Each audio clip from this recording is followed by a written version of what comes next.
Boa noite a todos. É sempre uma alegria estarmos juntos, ainda que distantes, mas é sempre a oportunidade de estarmos unindo forças para o nosso aprendizado, para o bem comum. Como todos nós já sabemos, com o aparecimento da Covid-19, surgiram coisas novas. Outras foram modificadas ou adaptadas. Costumes e hábitos tiveram que ser revistos. E os cuidados com a higiene pessoal foram fortemente reforçados. Esse é o quadro que vivenciamos atualmente, por força dessa pandemia. Mas nisso tudo, duas coisas têm se destacado e nos têm chamado a atenção. A primeira é justamente o medo da morte. Em razão da rápida propagação dessa doença e da sua alta letalidade. Então, a gente percebe que a maioria das pessoas estão, até de certa forma, apavoradas ante essa possibilidade. E a segunda coisa que tem se destacado é muito positiva, que é justamente a prática da ajuda ao semelhante. Por que essa prática? Isso tem, assim, se avolumado nesses tempos. É porque essa pandemia gerou uma enorme lista de necessitados. Isso também já estamos conhecendo de sobejo. Podemos dizer que essa lista vai desde os necessitados dos recursos básicos para a sobrevivência, em face da paralisação das atividades econômicas, até os necessitados de apoio psicológico, pelo próprio isolamento em si, que a pandemia nos impôs, e pela impossibilidade de acompanhar o familiar infectado em seu internamento hospitalar. E mais grave ainda, em seu sepultamento no caso de ele sucumbir à doença. Então a gente tem visto que realmente esse é um aspecto que tem pesado bastante, né? A questão psicológica destes tempos atuais em razão de tudo isso que está acontecendo por força do surgimento dessa pandemia. Eu acredito que nós podemos classificar como inusitada a prática da ajuda que se tem visto, face à intensidade, o volume e, de certa forma, a rapidez na movimentação dos recursos. E merece destaque a grande contribuição da iniciativa privada nas mais variadas formas, somando esforços com as medidas governamentais de ajuda. A gente percebe que a sociedade como um todo se mobilizou para ajudar. E também um aspecto interessante dessa situação é que, em razão da pandemia ter se alastrado pelo mundo todo, essa movimentação da sociedade, essa mobilização, realmente tem ocorrido no mundo todo, em todos os países, em todos os cantos onde a doença chegou, houve a mobilização. Um pouco mais, um pouco menos, mas a gente percebeu que foi assim realmente grande essa movimentação. O nome dessa prática de ajudar o semelhante é caridade. Repetindo, caridade.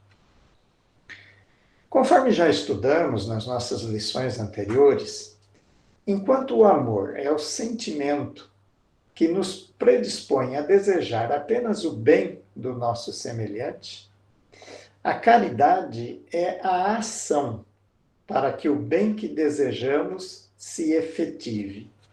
Por isso que a espiritualidade nos fala que a caridade é o amor em ação. Nós desejamos o bem do semelhante, mas temos que nos colocar em ação para que esse bem se efetive. Então, essa prática, essa ação que realizamos em benefício do nosso semelhante, caracteriza justamente essa virtude que chamamos de caridade. E a doutrina espírita adotou como bandeira a máxima: fora da caridade não há salvação. Esse é o lema da doutrina espírita. Repetindo, fora da caridade não há salvação. Kardec nos diz que essa máxima consagra o princípio da igualdade dos homens perante Deus e da liberdade de consciência, porque todos, indistintamente, todos podem praticar a caridade, independentemente de seu credo e de suas condições socioeconômicas. Todos estão em condições de praticar a caridade. E essa máxima da salvação não poderia, ele diz, não poderia ser fora da igreja não há salvação, fora do templo não há salvação, acrescentemos fora do centro espírita não há salvação, ou fora da verdade não há salvação. Ele diz, não poderiam ser essas situações que levassem à salvação, por quê? Essas seriam limitadas e exclusivistas e dividiria os homens ao invés de unir as pessoas. Por isso, fora da caridade não há salvação, porque a caridade abrange todos indistintamente. Todos nós precisamos de caridade. Um pouco mais, um pouco menos, desta forma ou daquela forma, mas a verdade é que, em razão de sermos ainda espíritos imperfeitos, carregarmos muitas imperfeições, todos nós precisamos da caridade. E todos também podemos e devemos praticá-la. E é justamente o que estávamos comentando no início, é o que temos visto nos dias atuais. Cada um ajuda como pode, ajuda com o que tem para dar. Ainda que seja apenas ouvir alguém que precisa desabafar, ou dar uma palavra de ânimo, de esperança, de consolo, ou produzir uma música para alegrar, um entretenimento, como temos visto nas lives mundo afora. Não? Então a gente percebe que cada um está se empenhando em dar de si aquilo que ele tenha de melhor em benefício do seu semelhante. Todos aqueles que praticam a caridade são os discípulos de Jesus, qualquer seja o culto a que pertençam. Essa afirmativa é de Paulo, o apóstolo, em mensagem na parte das instruções dos Espíritos, do capítulo 15 de O Evangelho segundo o Espiritismo, que é o objeto do nosso estudo de hoje, no qual Kardec trata justamente desse tema, caridade. Vale aqui lembrarmos que lá, em O Livro dos Espíritos, na questão 886, Kardec pergunta: qual é o verdadeiro sentido da palavra caridade como a entendia Jesus? Então, repetindo a pergunta, qual o verdadeiro sentido dessa palavra, caridade, mas como a entendia Jesus? E aí a espiritualidade lhe responde com aquele famoso BIP, né? Para a gente gravar bem a resposta. BIP, benevolência, indulgência e perdão. Então, benevolência para com todos, indulgência para com as imperfeições alheias e perdão das ofensas. Esse é o sentido que entendia Jesus a verdadeira caridade. Então, repetindo, BIP, benevolência, indulgência e perdão. Um doutor da lei, querendo tentar Jesus, pergunta-lhe: Mestre, o que é preciso que eu faça para possuir a vida eterna?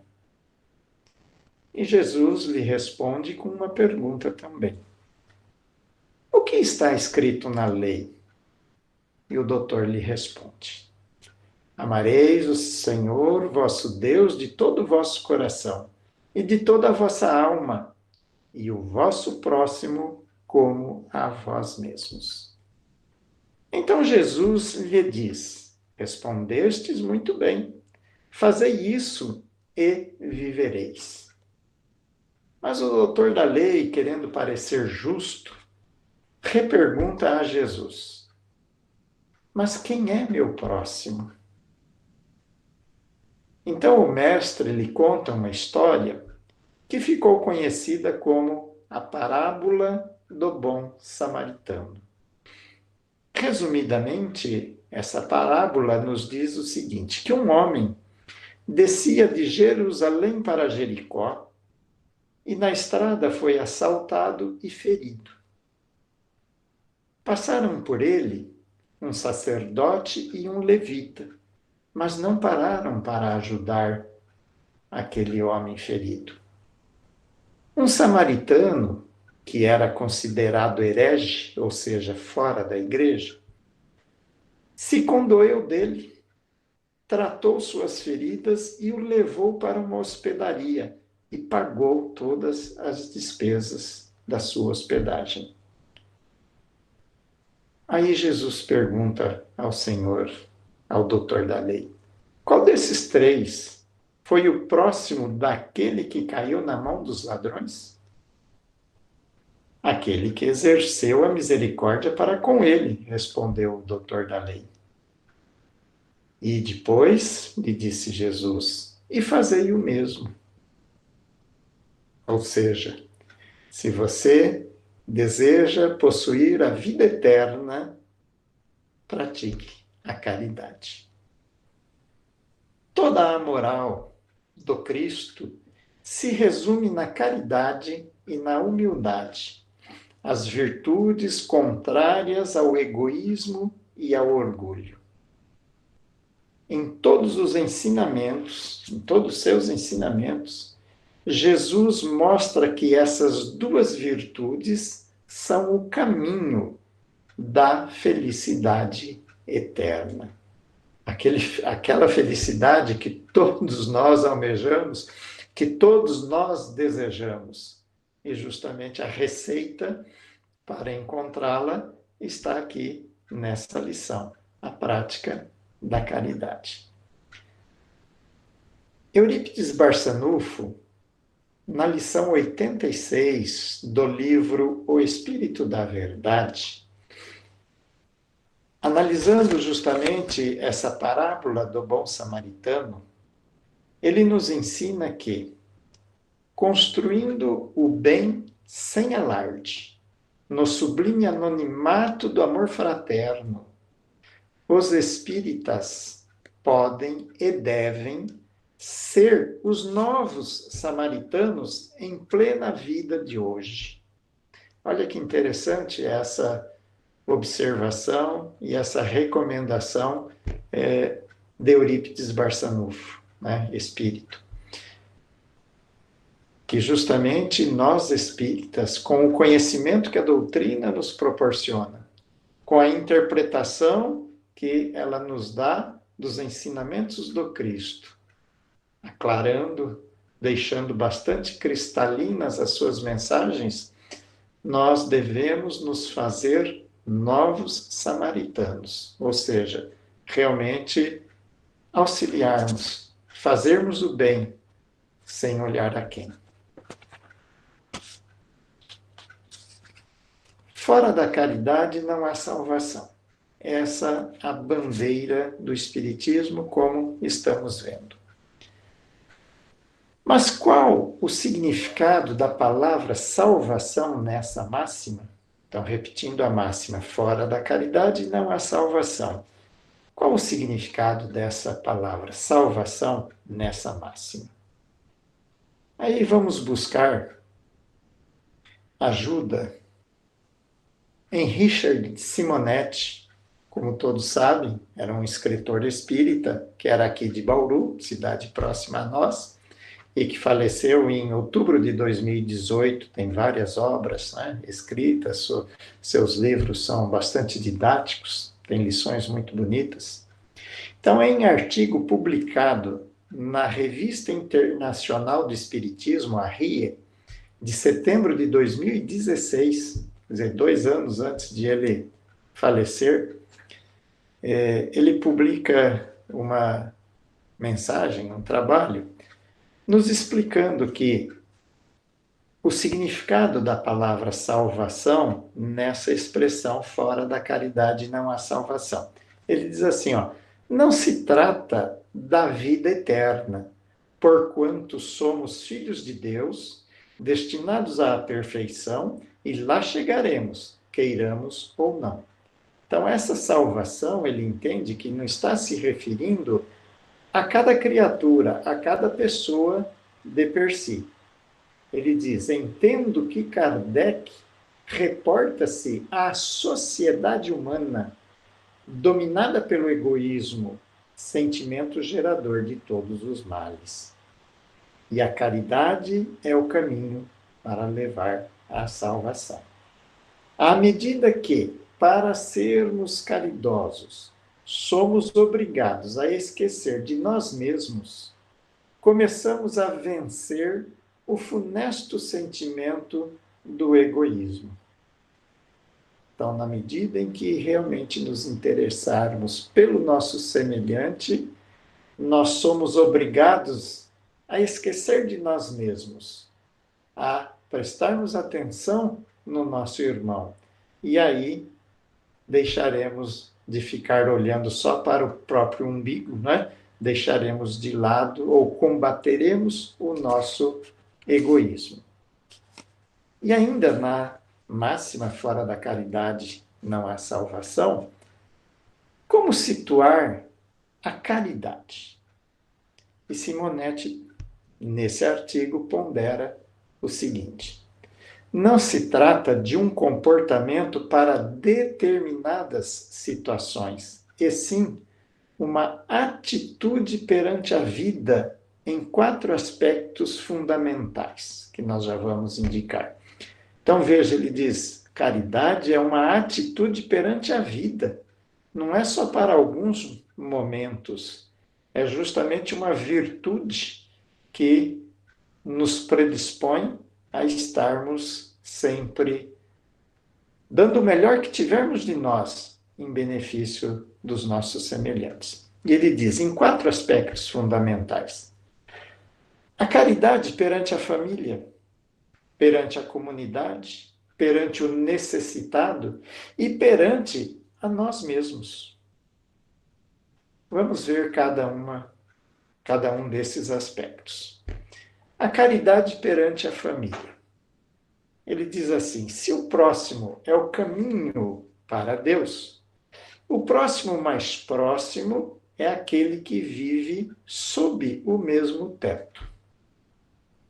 Então, compreensão, tolerância, aceitação, diálogo, respeito, perdão, renúncia, são formas da prática da caridade no seio da família. É uma lista realmente grande, né? Vou repeti-la: compreensão, tolerância, aceitação, diálogo, respeito, perdão, renúncia. Lógico que tem mais algumas coisas, mas essas são as virtudes principais para que possamos estar praticando a caridade dentro da nossa própria família, dentro do nosso próprio lar. Principalmente, esses tempos atuais está a exigir muito isso, porque estamos ficando muito mais próximos, né? Em razão do isolamento, do recolhimento, estamos muito mais juntos dos nossos familiares. Daí a necessidade muito maior dessas práticas. O segundo aspecto que Simonetti nos indica, então, é perante a comunidade, né? Fazermos o bem, praticarmos a caridade perante a comunidade. Ele diz assim, perante a comunidade, cumprir as leis que regulam a vida social. Essa é uma forma de praticarmos a caridade perante a nossa comunidade. Então aí nós podemos lembrar assim do nosso comportamento no condomínio aonde moramos, no clube que frequentamos, na escola, no trânsito, porque em todos esses lugares, ou para o convívio nesses lugares, há todo um ordenamento legal e que cada um precisa seguir. Se todos seguirem o ordenamento, não teremos problemas na convivência. Basta ilustrarmos com a questão de trânsito. Né? Se todos os condutores, os motoristas, conduzirem os seus veículos observando corretamente a legislação de trânsito, nós não teremos acidentes. Né? Hoje, principalmente, essa questão de cumprir as leis é bastante importante. Por quê? Nós já sabemos. Está previsto e precisamos cumprir. Usar máscara, usar o álcool em gel, observar o distanciamento, cumprir o recolhimento, justamente para que possamos, se não evitar, mas diminuir justamente a propagação dessa doença que está a atormentar tanto a humanidade. E também por força disso, e nessas situações, respeitar as autoridades que estão incumbidas de fazer cumprir a observância dessas regras.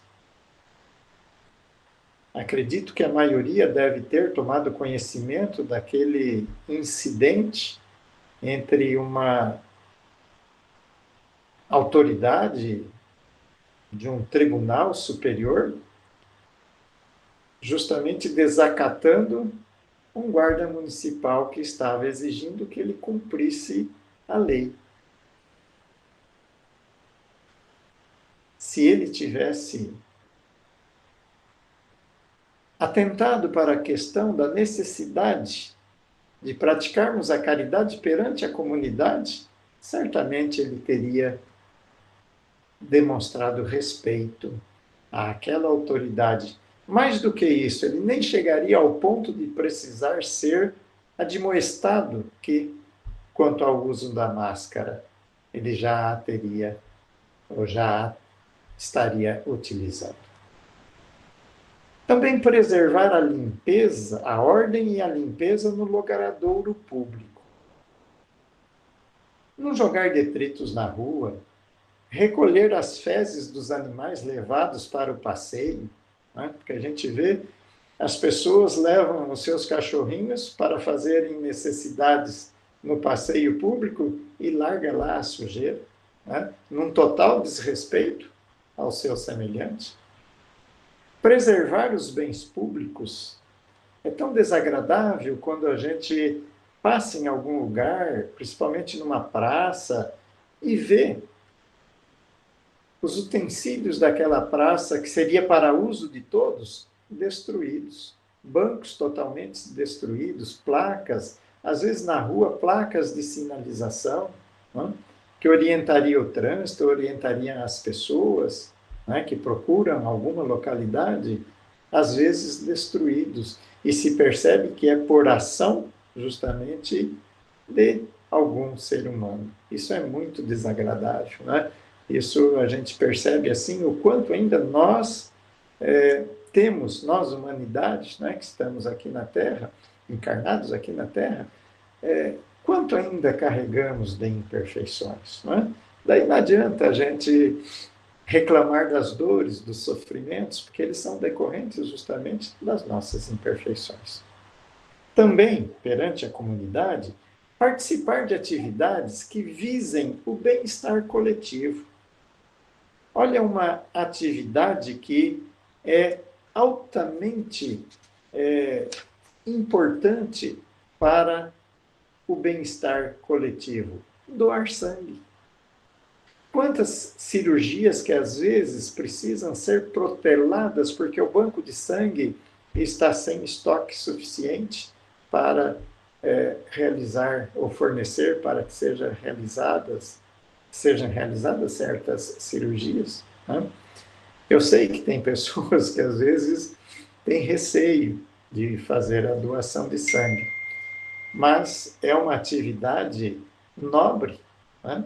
E eu diria assim, as pessoas que estejam em condições de doar sangue, porque tem algumas limitações, né? Questão de peso, às vezes de estar tomando algum medicamento, às vezes até por idade, eu já estou chegando próximo do limite para doação, mas graças a Deus, durante a minha vida toda, desde que entrei na fase em que podia doar, sempre doei.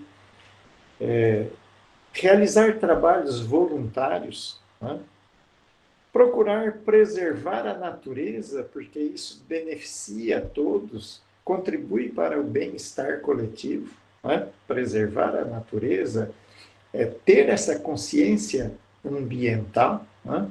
Porque quando eu estou utilizando um recurso, se eu utilizá-lo inadequadamente, eu vou prejudicar as outras pessoas, né? Em prejudicando a natureza, as consequências também se refletirão nas outras pessoas. Caridade perante o necessitado, o terceiro fator, é a ação em favor daqueles que foram marginalizados do convívio social, ou pela miséria, ou pela enfermidade, pelo desemprego ou por problemas de comportamento, né? Nós sabemos que ainda temos muitas necessidades na sociedade, né? Logicamente que não podemos ter a pretensão de cada um de per si ou sozinhos resolvermos todos os problemas da humanidade. Mas aquilo que pudermos fazer já será algo positivo. E somando com o que os outros também puderem fazer, o volume será maior e melhor.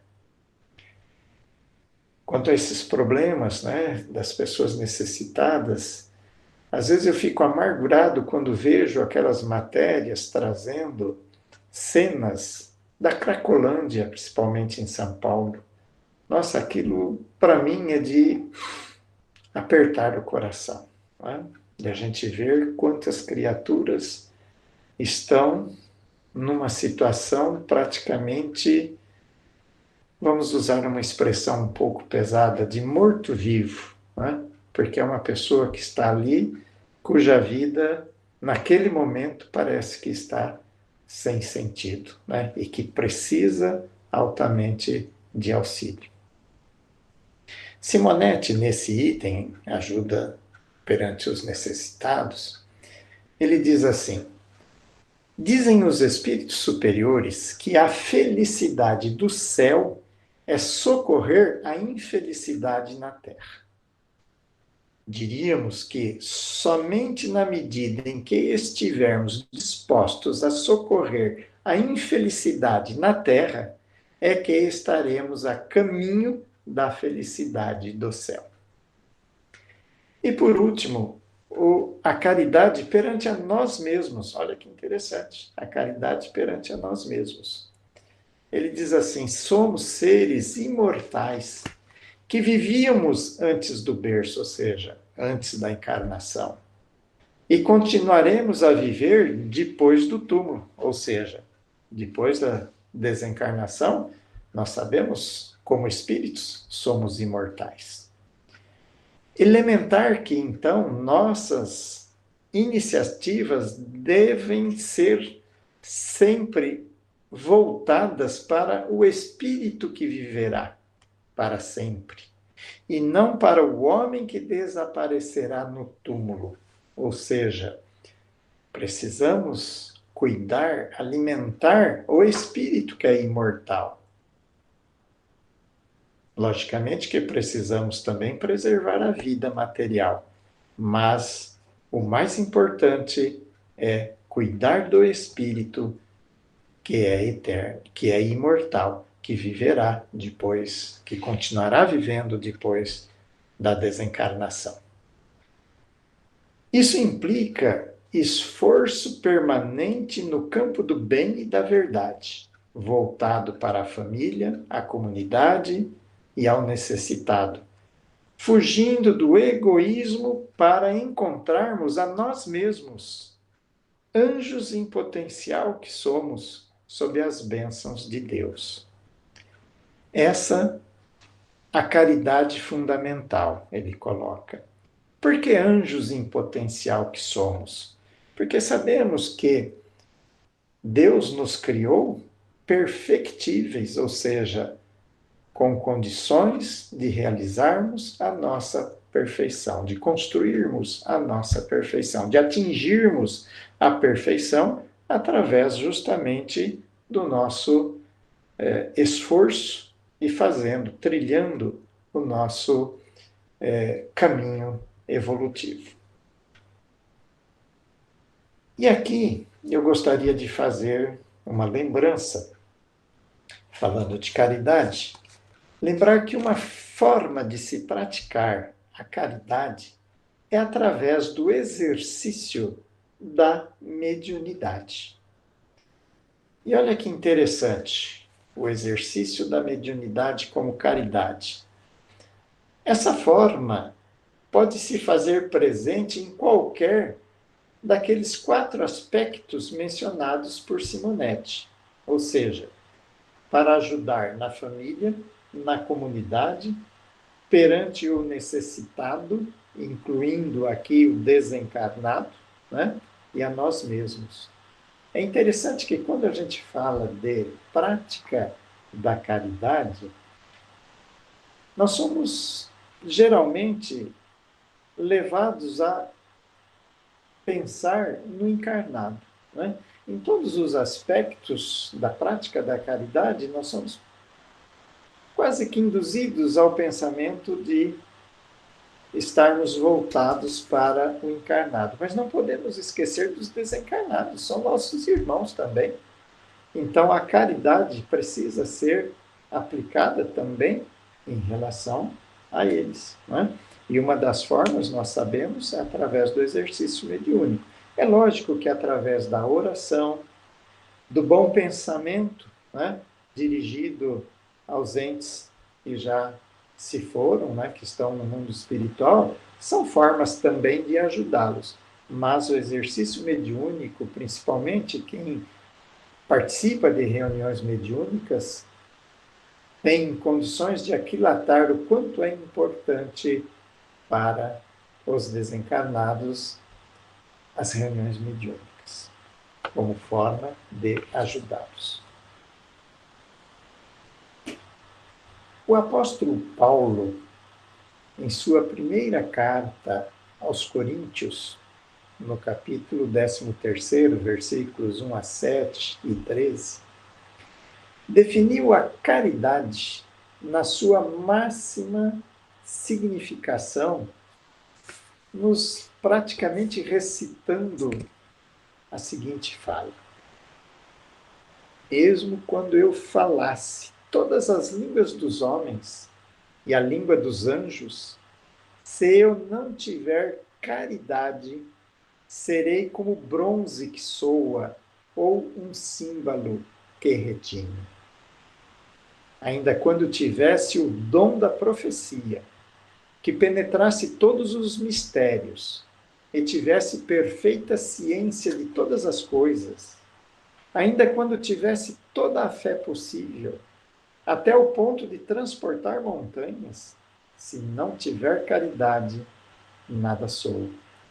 E quando houvesse distribuído os meus bens para alimentar os pobres, e houvesse entregado meu corpo para ser queimado, se não tivesse caridade, tudo isso de nada me serviria.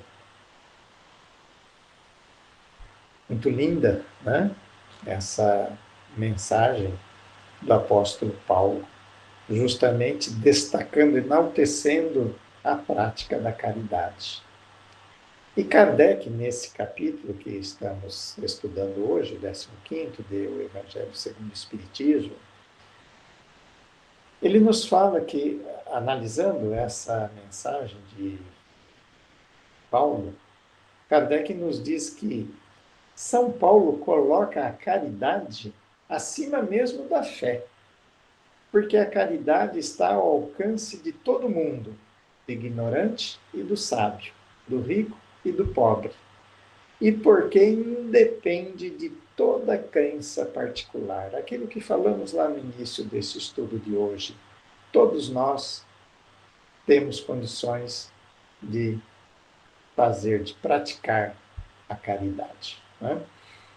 Independente de credo religioso, independente de condição socioeconômica, independente do nosso grau de instrução escolar, todos temos condições de praticar a caridade, né? Por isso, a doutrina espírita justamente adotou por máxima o lema, ou por lema máxima: fora da caridade não há salvação. Para a gente finalizar, do livro Chão de Flores, através da psicografia de Francisco Cândido Xavier, e lições, trovas ditadas por diversos espíritos, nós destacamos aqui duas trovas, uma de Alta de Souza e a outra de Jesus Gonçalves, espíritos, que nós poderíamos dizer assim, fecham com chave de ouro o estudo sobre a caridade. Essa da Alta de Souza, parece-me que ela, poderíamos dizer assim, que ela resume tudo a respeito do que é caridade. Então vamos lá. Essa é a trova de Alta de Souza. Ela diz assim: caridade verdadeira, em todos os seus caminhos, quando oferece uma rosa, sabe tirar os espinhos. Olha que coisa bonita, né? Quando oferece uma rosa, sabe tirar os espinhos. Ou seja, fazer autenticamente o bem, né? Porque se a gente fizer o bem, deixando alguma coisa para trás, ou causando algum dissabor, aquele bem já estará maculado, né? Então, repetindo, a caridade, quando oferece uma rosa, ela sabe tirar os espinhos.